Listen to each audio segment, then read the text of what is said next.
Bon, la conclusion, elle est un peu compliquée, mais c'est ma plus belle enquête, donc concentre-toi pour écouter l'intégralité des arguments. On sait que Rox est ou dragon céleste ou roi d'un pays, mais c'est pas ça le plus important, c'est qu'en plus d'avoir ce titre, il partage une particularité. En effet, Xebec, c'est le père de Marshal Detich, et Marshal Detich a plusieurs attributs qui nous ont été distillés ici et là dans le manga, qui nous font penser qu'il est spécial. En effet, il ne dort pas. Il est capable de manger 2 fruits du démon sans exploser. Et Marco l'a dit pendant Marilford, il a un petit peu un corps qui est spécial. Même Saturne nous dit qu'il est spécial. Mais s'il a des attributs comme ça qui sont spéciaux, c'est que forcément, Barbe Noire et Rogue Dixebex sont les deux membres d'une race. Il y a plusieurs races dans One Piece. Il y a les géants, il y a les hommes poissons, il y a les boucaniers.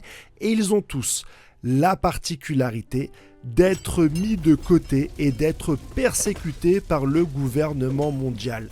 Donc, on a dans cette histoire une exception avec un représentant qui est admis par la noblesse du monde, qu'il soit dragon céleste ou roi d'un royaume.